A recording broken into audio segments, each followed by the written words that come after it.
What is going on, YouTube world? I don't want this to be a reoccurring thing, but I feel the hobby is going to trend in this direction. So I just want to put out shortish video. Welcome to being led to the Slaughterhouse. First up, the first entry into this archive, as it were, sports card investor Geoff Wilson. He had put up a video the other day claiming Panini is ruining select football. And did it ruin his $500,000 investment? Valid points in the video, but where it becomes disconcerting to me as a collector, a hobby veteran, as it were, the signs are on the wall. They've done this before. This isn't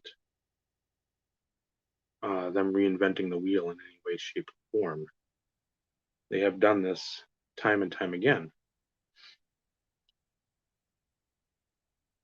Up until 2017, I really enjoyed Select. I mean, it was a fun little rip, especially the earlier years when there was the black, the emerald, and the gold were your main parallels. And then, which they didn't mention in there, the pink early on too, I believe, was a national PAX giveaway. Those were fun. You still had a little, sort of questionable at best, with some of the depth of the rookie class. Again, I know everybody wants to hit on the rookies and have that rookie in there, but at the same time, you don't need every undrafted quarterback in your class on cards. But to not see what Panini has done, every product, time, and time again, it's like duck, duck, goose, and to now all of a sudden be in a state of flummox, bewilderment, left literally with egg on your face. If that doesn't call into question to the newer hobby sect that follow his word, follow the advice blindly, I don't know what I really don't know what will. Select the last couple years has been, I won't say trash, but it definitely isn't the 2016, 2017 where it was white hot. Yes, a lot of the stuff over the last couple of years has gotten play, but again, it's because of these investors and new hobby folks pumping, the old pumping and dumping. I can see being upset this year with hobby or the select being retail, a lot of retail. I'm like, oh, I like that. What's it numbered to? Not numbered. Interesting. Previous years that would have been numbered to 99, 149, whatever.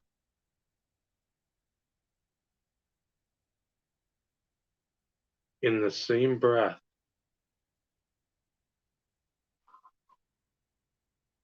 you have astonishment with Panini watering down a product. I will give you two, possibly three. I don't remember exactly if they did gridiron gear or if they just sort of swept that away. That was a product that Donruss did. And if Panini did that, they swept it away because I don't remember it. I don't recall. That was a huge product for us football guys in 08. A fun product. I don't know if that's sort of like transitioned over to like the plates and patches, or that's what the rebrand was, but the two instances I will give where unequivocally Panini has screwed the pooch, and I'll give you a couple more after I get done with these that are trending in that direction. When Leaf Certified was around and Leaf Limited. Those two products, Leaf Limited, when that came out in 2003, was one of the biggest products ever to drop. You had, again, RPA, the rookie premiere photo shoot. A lot of collectors understand that's going to be the rookie stuff. We get it. That only enhances the card that you get of like a Larry Fitzgerald at that time, Carson Palmer, Byron Leftwich, Robert Gallery. Again, some big names at the time, some not big names now. But you also had cut autographs. You had, again, a lot more of the legends were living then. So you could at least have that nice sticker autograph on varied foil cards. You didn't have 40 parallels. You didn't have 100 parallels. You didn't have 200. You had maybe a handful at the most. And what they did to limited pretty much made it a lower tier product. Certified was the same way. You had collectors that yearned to find and go after the rainbow within the rainbow of the freshman fabric, which is a rookie's. The mirror golds were super popular. They commanded a good chunk of money. Eventually, when you had the mirror black, the 101s, those also commanded a good chunk of money. But Panini watered that product down to nothing. Nobody cares about it anymore. They did it with creative ingenuity. Once again, where you have select parallels, you have jerseys that used to be to like 150. You had a helmet piece, and I'm going from the O2 example here. The helmet piece was to like 100. The mirror gold was to 25. So the gold to 25. I want to say the red was to like 250, and then the blue was to 100. So at least you had a little discrepancy in the numbering, and at least you numbered it, even if the stuff is just event worn. From the rookie premiere photo shoot, the middle of May, which it is every year, pre-COVID years, back to, I don't know what would have been, 94, 5, somewhere in there. Then Panini, when they got a hold of stuff, decided to have some of the stuff not be numbered, which is asinine. You're already devaluing the jersey, which by the time Panini came into the card industry was on a downward trajectory. Yes, the veterans, the names, the Hall of Famers, the big rookies or whatever that year were going to sell. But if you wanted the continuation of a David Boston, a Keyshawn Johnson, at the time, second, third year Cedric Benson, some of that stuff was now becoming non-game used. And with it being non-game used, make it non-numbered. It's still, you're still left with some of that rookie premiere stuff. But if you pull a jersey, you look on the back, that's one of the first inclinations to do, especially if it's not a notated as such, just like a regular, okay, I know this jersey set's not numbered. But you go through 10 years of certified being numbered, then must have been the second or third year, I want to say, that guess what? Not numbered for some of these parallels or the red jersey, the base jersey. I don't even care if it's numbered to 500, at least you have a number on it.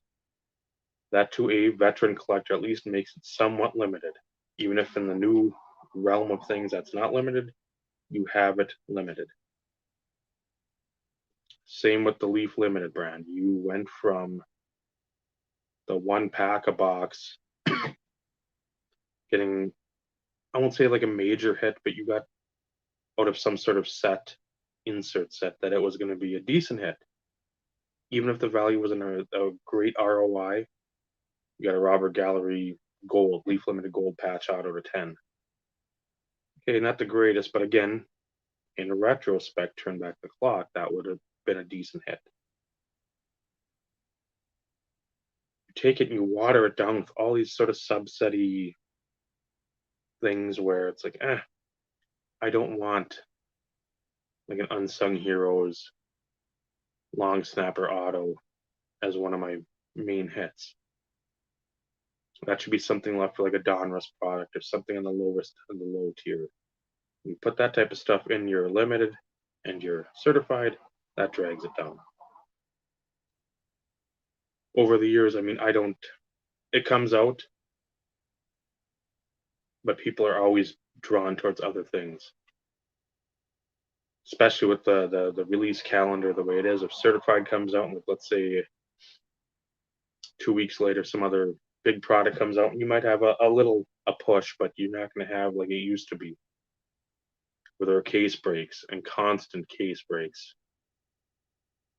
No bonus packs, none of this other stuff. Nobody cared about that. You were excited about that particular product. And they've done that time and time again. Those two products, Leaf Limited, Leaf Certified. Then you make parallels within parallels. You make the totally certified and Leaf Certified. Then you have like that sort of the hot box thing, where it's almost like the doofix, but it wasn't as doofixy as obviously Pinnacle had done in the 90s. And then you had parallels there. You had camo parallel. You had all these various parallels that, if you were just stuck blue, red, gold, emerald, and the black, that was perfect. Perfect. But you kept going. You had to have orange, you had to have die cut, you had to have this, you had to have that.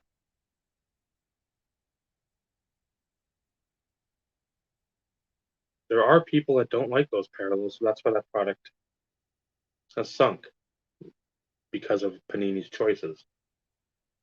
Same with limited. They've done it with flawless. You used to have like at least the certificate that came with the real ruby, diamond, sapphire, whatever it may be, of the gem. Now you don't. Flawless used to basically be all on card. Same with national treasures.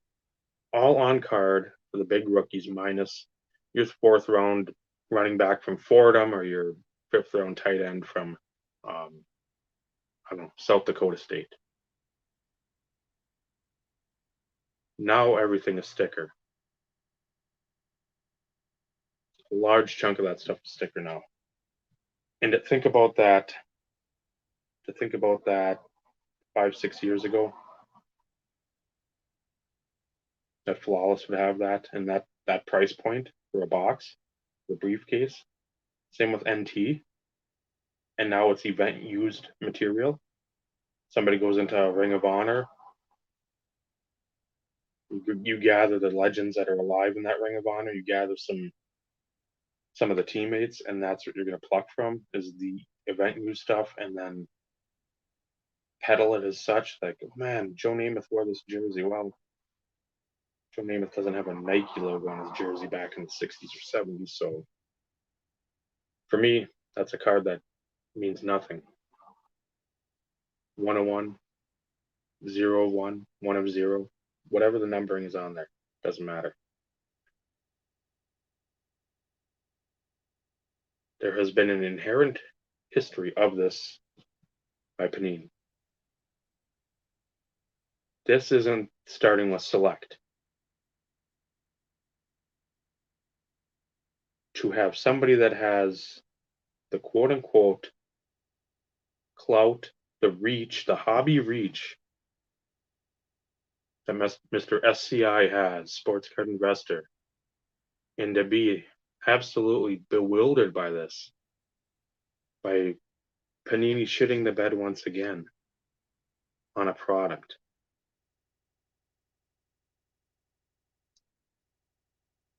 if you still follow and take his word, or any of these other folks that are trying to sell you on something as, I need to follow this. This guy has 10,000 subs, 15,000 subs, 100 million views on videos.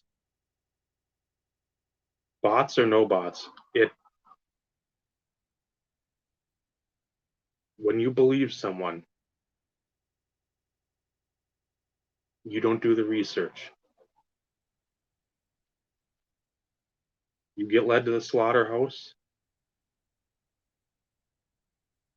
You and the folks that you followed to the slaughterhouse deserve what you get.